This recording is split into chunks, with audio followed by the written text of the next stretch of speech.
Kannur Anjarakandy medical കോളേജിൽ വെച്ച് ആത്മഹത്യ ചെയ്ത BDS വിദ്യാർത്ഥിയുടെ മൃതദേഹം തിരുവനന്തപുരത്തെ വീട്ടിലേക്ക് എത്തിച്ചു.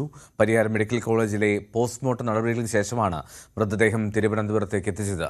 സംഭവത്തിൽ ആരോപണ വിധേയരായിട്ടുള്ള അനാട്ടമി വിഭാഗം മേധാവി doctor MK Ram, associate professor doctor Sangeetha എന്നിവരെ കഴിഞ്ഞ ദിവസം സസ്പെൻഡ് ചെയ്തിരുന്നു.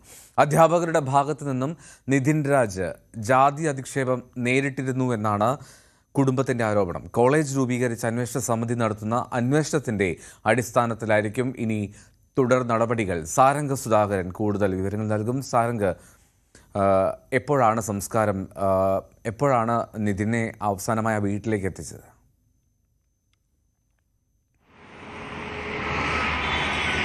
എൽദോ, ഇന്ന് രാവിലെ ഒരു 7 മണിയോട് കൂടിയാണ് ഇപ്പോൾ മൃതദേഹം ഇവിടേക്ക് ആര്യനാട്ടെ വസതിയിലേക്ക് എത്തിച്ചത്. കഴിഞ്ഞ ദിവസം കുടുംബം അവിടേക്ക് എത്തിയ അതിനുശേഷം ഇൻക്വസ്റ്റ് നടപടികളും ഒപ്പം പോസ്റ്റ്മോർട്ടം നടപടികളും പൂർത്തീകരിച്ചതിന് ശേഷമാണ് അവിടെ നിന്ന് മൃതദേഹം തിരുവനന്തപുരത്തേക്ക് കൊണ്ടുവന്നത്. ഇന്ന് 9 മണിയോട് കൂടി തന്നെ ഈ ഒരു സംസ്കാര ചടങ്ങുകളടക്കം നടക്കുമെന്നാണ് കുടുംബം അറിയിച്ചിരിക്കുന്നത്. കഴിഞ്ഞ ദിവസം വീട്ടിലേക്ക് എത്തേണ്ടതായിരുന്നു, കഴിഞ്ഞ ദിവസം ഈ സമയത്ത് വീട്ടിലേക്ക് എത്തേണ്ടതായിരുന്നു നിതിൻ. ഒരു എക്സാം, അതായത് മിനിഞ്ഞാന്ന് നടക്കേണ്ട ഒരു എക്സാം കഴിഞ്ഞ് അടുത്ത ട്രെയിനിൽ കയറി വീട്ടിലേക്ക് എത്തേണ്ട നിതിൻ പക്ഷേ പെട്ടെന്നുള്ള ഒരു ആത്മഹത്യ, അതായത് ആശുപത്രി കെട്ടിടത്തിൽ നിന്നും ചാടിക്കൊണ്ട് ആത്മഹത്യ ചെയ്യുകയായിരുന്നു.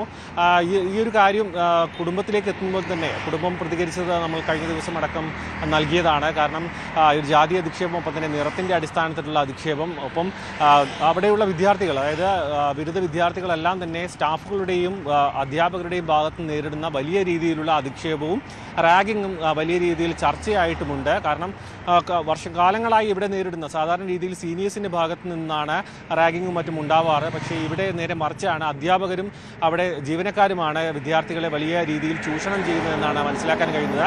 ഇതിൻ്റെ അടിസ്ഥാനത്തിലാണ് ഇപ്പോൾ ഈ 2 ഡോക്ടർമാരെയും സസ്പെൻഡ് ചെയ്തിരിക്കുന്നത്. പേരെടുത്ത് പറഞ്ഞുകൊണ്ട് തന്നെയായിരുന്നു കഴിഞ്ഞ ദിവസം പിതാവും ഒപ്പം തന്നെ സഹോദരിയും ഈ ഒരു റാം ഡോക്ടറെ അടക്കം ഇത്തരത്തിൽ അദ്ദേഹത്തിൻ്റെ ഭാഗത്തു നിന്നുണ്ടായിട്ടുള്ള വളരെ മോശമായിട്ടുള്ള അനുഭവം എടുത്തു പറഞ്ഞിരുന്നു. അതിൻ്റെ അടിസ്ഥാനത്തിലാണ് ഇപ്പോൾ സസ്പെൻഷൻ നേരിടുന്നത്. കുടുംബം കഴിഞ്ഞ ദിവസം പറഞ്ഞിരുന്നു, സമാനമായ ഒരു സംഭവത്തിൽ ഈ ഡോക്ടർ ഇതിന് മുൻപും സസ്പെൻഷൻ നേരിട്ടിരുന്നു. അങ്ങനെയാണെങ്കിൽ കൂടുതൽ ശക്തമായ നടപടി ഈ ഡോക്ടർക്കെതിരെ ഉണ്ടാകേണ്ടതുണ്ട്. മാത്രമല്ല, ഇനി കോളേജിൻ്റെ ആഭ്യന്തര കമ്മിറ്റി അന്വേഷിച്ച് കൂടുതൽ നടപടികളിലേക്ക് കടക്കും. അതിനൊപ്പം തന്നെ പോലീസിലും പരാതി നൽകിയിട്ടുണ്ട്. അസ്വാഭാവിക മരണത്തിന് പോലീസ് കേസെടുത്ത് അന്വേഷണം ആരംഭിച്ചിട്ടുണ്ട്. മാത്രമല്ല, ഈ ഒരു ഇവിടെയും ആര്യനാട് പോലീസിലടക്കം പോലീസിൽ കുടുംബം പരാതി നൽകിയിട്ടുണ്ട്. അതിൽ റാഗിംഗ് വകുപ്പുകളും മറ്റും ചുമത്താനും ഒപ്പം തന്നെ ജാതി അധിക്ഷേപം അടക്കം നടത്തിയതുകൊണ്ട് ഇതിൻ്റെ നിയമവശം അടക്കം പോലീസ് പരിശോധിച്ച് വരികയാണ്.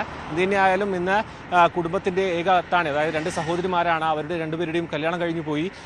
ഇളയ മകനാണ് നിതിൻ, 1ാം വർഷ ബിരുദ, അതായത് BDS വിദ്യാർത്ഥിയാണ്. കോളേജിലേക്ക് എത്തിയിട്ട് മാസങ്ങൾ മാത്രമേ ആയിട്ടുള്ളൂ. അതുകൊണ്ട് തന്നെ ആ സമയത്തിനുള്ളിൽ നേരിട്ട വലിയ രീതിയിലുള്ള മാനസിക ശാരീരികമായിട്ടുള്ള സമ്മർദ്ദമാണ് പെട്ടെന്നുള്ളൊരു കടുത്ത തീരുമാനത്തിലേക്ക് എത്താൻ കാരണം. അത് ഇന്ന് നടക്കുന്ന സംസ്കാരത്തിന് ശേഷം കൂടുതൽ നിയമ നടപടികളുമായി മുന്നോട്ട് പോകാനാണ് കുടുംബത്തിൻ്റെ തീരുമാനം. എൽദോ, നിതിൻ്റെ അച്ഛൻ്റെ സംസ്കാരം ഇന്ന് നടക്കും. അല്പം മുമ്പാണ് അവൻ്റെ മൃതദേഹം ആ വീട്ടിലേക്ക് അവസാനമായി എത്തിച്ചത്. വിവരങ്ങളാണ് സാരംഗ് സുധാകരൻ പങ്കുവച്ചത്. കൂടുതൽ വാർത്തകൾക്ക് News 18 Keralam YouTube channel subscribe ചെയ്യുക.